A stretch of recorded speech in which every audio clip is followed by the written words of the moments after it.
His daughter found a coffee can in the sleeper of his truck, and she thought it was garbage. Inside it were more than 300 way station tickets. 30 years of them. Every single one from the same scale house. Every single one from the same week of the year. And when she finally understood why, she got in her car and drove 400 miles to a place her father had never once mentioned in her entire life. Stay with me to the end of this one, because the last few minutes are about the man those tickets were protecting, and about the fact that the tickets kept coming for 5 years after he was gone. Let me start with the coffee can. Marla Teague was 41 years old the week she cleaned out her father's truck. Roy Teague, Roy, to everyone who ever met him, had died 3 weeks earlier at 71. 44 years driving, the last 26 of them in his own truck, out of a small town in northern Oklahoma. He went the way most drivers hope to and most don't. At home, in his chair, with the television on. Marla was his only child. Her mother had passed in 2016. So the truck, the house, and everything in both of them came down to her. And I have to tell you something about Marla and her father, because this whole story turns on it. Marla loved that man. And she had also, for most of her adult life, been quietly embarrassed by him. Because Roy Teague kept things. Rubber bands, wound into a ball the size of a grapefruit. Twist ties in a drawer. Bread bags, folded. Every receipt from every fuel stop since the 90s, in shoeboxes. Coffee cans full of screws that didn't match anything. A man who had come up poor in the 60s and never once in 60 years believed that a usable object should be thrown away. Marla had made her peace with most of it. But in 2019, she had lost her temper. She'd been helping her parents clear out a back bedroom, and she'd opened a closet, and it came down on her. Literally, a box of it came down on her, and she turned around and said something to her father that she would think about for the rest of her life. She said, "Dad, this is garbage. It's all garbage. If you can't throw anything away, what do you think I'm supposed to do with it when you're gone?" And Roy Teague, who was not a man who argued, looked at her for a second and said, "Well, some of it you'll figure out." Then he picked the box up and carried it back into the closet and closed the door, and they never talked about it again. That is the conversation Marla was thinking about 7 years later, when she climbed up into the sleeper of her father's truck with a roll of garbage bags in her hand. The truck was clean. It was always clean. Bunk made, floors swept, everything squared away. A habit he'd had for 44 years and kept up right to the end. And in the storage compartment under the bunk, behind a spare pair of boots, there was a large red coffee can with the plastic lid taped down. And written on the side of it in black marker, in her father's blocky handwriting, was one word: keep. Marla pulled the tape off and popped the lid, and the can was packed solid, all the way to the top, with folded slips of paper. Way station tickets. Hundreds of them. Yellowed, soft at the folds, the oldest ones printed in that faded dot matrix ink they stopped using decades ago. And Marla Teague sat on the edge of her dead father's bunk, holding a coffee can full of 30-year-old scale receipts, and she said out loud, to nobody, "Oh, Dad, more paper." She put it in the garbage bag. I want to be honest about that, because she is honest about it. She threw it away. She carried that bag out to the curb with 2 others, and she went home. And at 11 o'clock that night she got out of bed, drove back over to her father's house in the dark, and pulled the can back out of the trash. Not because she'd had a revelation. She'll tell you that plainly. She went back for one reason only. He had written keep on it. In 44 years of driving and 71 years of living, Roy Teague had never labeled anything in his life. Not one box. Not one drawer. Nothing in that entire house had a word written on it. Except this. The next morning Marla emptied the whole can out onto her kitchen table and started sorting. And within about 20 minutes, she stopped being annoyed and started being confused. Because there was a pattern, and it was too tight to be an accident. The first thing she noticed was that every single ticket came from the same place. Not the same company, the same individual scale house. Coil Springs, Nebraska. A little stateway station on a two-lane highway. A place she had never heard her father mention one time in her life. The second thing she noticed was the dates. She sorted them by year and laid them out in rows. 1994, 95, 96, all the way up. And every single one of them fell in the same week, the second week of September. 30 years in a row, not one year missing. And then she noticed the third thing, and the third thing is what put her in the car. Marla knew her father's routes. She had ridden with him as a kid, She had answered his phone when dispatch called the house. She had heard him talk about lanes and loads at the supper table for 4 decades. Coil Springs, Nebraska was not on any of them. It wasn't a shortcut. It wasn't a fuel stop. It wasn't on the way to anything he hauled. To get to that scale house, Roy Teague would have had to come off his normal route and drive roughly 200 miles out of his way, and then 200 miles back, every September, for 30 years, on his own dime, because for 26 of those years he was an owner-operator, which means nobody paid for those miles but him. Marla went out to the garage and found his old logbooks, 30 years of them in a plastic tote, because of course he kept those too. And there it was, in his own handwriting, year after year. A deliberate detour every September into the middle of Nebraska. Sometimes empty. Sometimes with a load he'd clearly taken just to justify going that direction. She sat on the garage floor with those books open on her knees for a long time.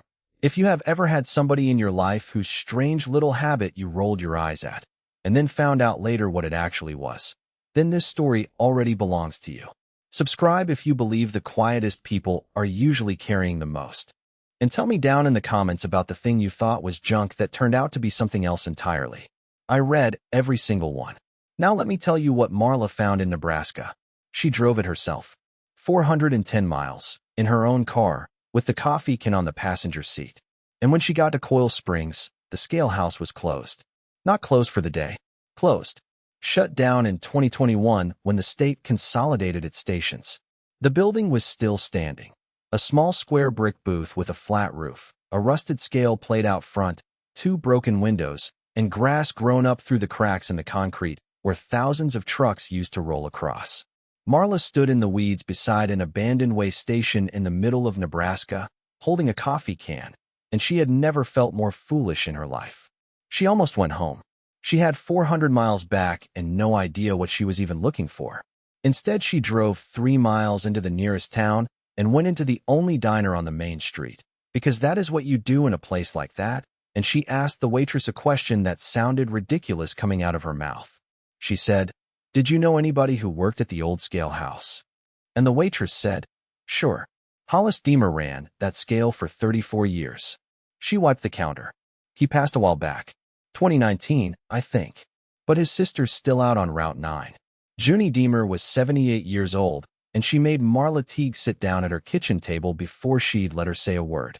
And when Marla put the coffee can on that table and took the lid off, Junie Deemer looked at it for about 4 seconds and then put both hands over her face. Then she said, "So that was your daddy." Here is what Junie told her. Hollis Deemer was, by any measure the world uses, an unremarkable man. He never left that county. He worked for the state of Nebraska on a truck scale for 34 years, 12-hour shifts, 6 days a week, in a booth the size of a bathroom. He married a woman named Artis in 1971. Junie said they were the kind of married that made other people uncomfortable. They liked each other so much. No children. They'd wanted them and it hadn't happened, and they'd stopped talking about it around 1980. Artis Deemer got sick in the spring of 1993 and died that September. It went fast. Junie said it was 11 weeks from the first appointment to the funeral. And Hollis went back to work. That is the part Junie wanted Marla to understand. He didn't fall apart. He didn't drink. He got up and he went out to that booth and he weighed trucks, 12 hours a day, 6 days a week, for the next 26 years alone. He never took a vacation. Not one, in 34 years. Junie said the state used to send him letters about his unused leave. There was only one day a year that was different, and it wasn't different in the way you'd think. The second week of September, the anniversary, Hollis Deemer did not take off. He worked it on purpose. He requested it. Because the one thing he could not do was sit in that house on that day with nothing to hold on to. So he'd go out to the booth and weigh trucks and let the day pass over him. And in September of 1994, the first anniversary, a driver came across that scale who noticed something. Junie doesn't know how he noticed. Marla doesn't either, and I don't. Hollis Deemer was a man who said maybe 6 words to a driver, ever. Papers, wait, thank you, go. But something in that booth was wrong that afternoon, and Roy Teague, 39 years old at the time, a company driver then, running a load he was already laid on, pulled his truck over to the side of that scale, into the gravel, and shut it off, and got out, and walked back to the window. Junie said Hollis told her about it that same night, which was unusual, because Hollis didn't tell her much. He said a driver stood outside his window for 2 hours, not asking questions, not offering advice. Roy Teague stood at that booth window in the September heat with his hands in his pockets and let a stranger talk about his wife. And when the sun started going, Roy said he had to get his load moving. And then he said one more thing before he climbed back up in the truck.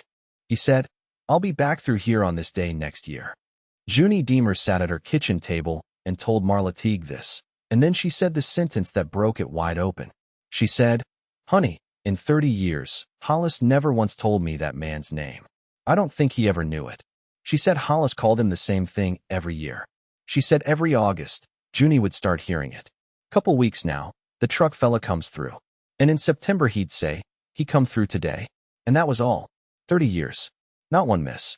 And here is the part that Junie said she never quite got over. Roy Teague never came any other day. Not at Christmas. Not passing through. Not once, in 30 years, on any other date. Because he wasn't building a friendship. He'd figured out that Hollis Deemer had exactly one bad day a year, and he had decided to be standing at that window on it. Marla drove home to Oklahoma and started going through her father's papers with completely different eyes. Now, I need to tell you the cost of it, because the cost is the part that made me have to tell you this story. Marla ran the arithmetic the way you do when you're grieving and you need something to hold. For 100 miles round trip, every September, for 30 years. 12,000 miles. For 26 of those years, he paid for every one of them himself. But that was the cheap part. In 1998, she found a canceled load. A good-paying run he turned down in the second week of September. She remembers 1998 because that was the Christmas her mother stretched everything and Marla got exactly one present and was old enough to notice. In 2011, her father had a double bypass in July. Marla was in the surgical waiting room. She remembers the discharge instructions, and she remembers the doctor telling him no long hauls until the new year. In September of 2011, Roy Teague drove to Nebraska. It's in the logbook, and there are 2 extra rest breaks written into that trip that aren't in any other year, which is how Marla knows it hurt him to do it. And then she found 2002. Marla Teague graduated high school in 2002. In the second week of September, a late graduation, because her school district had shifted its calendar that year. Her father was a day late getting home. She was 17 years old. She had looked for him in that crowd, and he wasn't there. And she did not speak to him for a week afterward. And when she finally did, she told him he'd missed the most important day of her life, and he took it. He apologized, and he took it, and he never explained where he'd been. Sitting at her kitchen table 24 years later, holding a coffee can, Marla finally understood that her father had chosen to let his own daughter be angry at him rather than say out loud, "There is a lonely man in Nebraska who needs somebody at his window on that particular day." Because saying it would have made Hollis Deemer into a charity case. And Roy Teague apparently decided that a man's dignity was worth more than his own daughter's good opinion of him. Marla says that's the one she can't get through without stopping. Now, the tickets. Marla went back through them one more time, sorted by year, and she noticed something she'd missed in the first pass. Hollis Deemer died in 2019. The Scale House closed in 2021. But the tickets in that can ran to 2024, 2020, 2021. Both from Coil Springs, he still went, after Hollis was gone, on the same day, to the same place. And when Marla went back to Coil Springs a second time and drove out to the little cemetery on the edge of that town, she found Hollis and Artist Deemer buried side by side. And on the base of that shared headstone, somebody had set a small flat stone, the kind you can carry in a coat pocket. Junie hadn't put it there. Junie had wondered about it for years. And then 2022, 2023, 2024. The tickets are from a different scale, 40 miles up the same highway, because Coil Springs was shut by then. Same week. Same date. Every year until the last September, he was alive. He never stopped going. There was no longer anybody at the window, and he kept the appointment anyway. There is one more thing, and then I'll let you go. Before Marla left Junie Deemer's house that first day, Junie got up and took something off the wall in her front room and brought it over. It was a small frame. And in the frame, behind glass, was a way station ticket. Coil Springs, Nebraska. September 1994. Junie said Hollis carried that in his wallet for 25 years. She said she didn't understand why until she was cleaning out his things after he passed, and found it soft as cloth from being folded and unfolded. She had it framed because she figured it must have mattered. 2 men, 30 years. Neither one knew the other's name, and they both kept the paperwork. Marla Teague drove out to her father's grave the week she got home, and she took the coffee can with her. She didn't have a speech ready. She just told me what she said, and it was this. She said, "I called you a junk collector, Dad. You weren't collecting junk. You were collecting proof that you showed up." The can is on a shelf in her kitchen now. She has not thrown away one single ticket. And in the second week of last September, Marla Teague got in her car and drove 410 miles to Coil Springs, Nebraska. She put flowers on Hollis and Artist Deemer's grave. And then she drove out to Route 9 and sat at Junie's kitchen table for 3 hours and drank coffee with a 79-year-old woman she'd never met until a year ago. She goes every year now. Same week. Junie says she doesn't have to. Marla says that's not really how it works. Marla Teague looked into a coffee can and saw 30 years of worthless paper. Her father had looked at the same 320 slips and seen 320 times he had gotten it right. One day a year, for 30 years, for a man whose name he never asked and never learned. Some people build a friendship out of phone calls and birthdays and everything in between. And some people build one out of exactly one afternoon a year, for 100 miles out of the way, standing in the gravel outside a scale house window, and never miss it. Not once. Not even after there's nobody left inside. Hollis Deemer didn't spend those days alone, Roy. 30 years of them. And those tickets weren't receipts. They were an attendance record.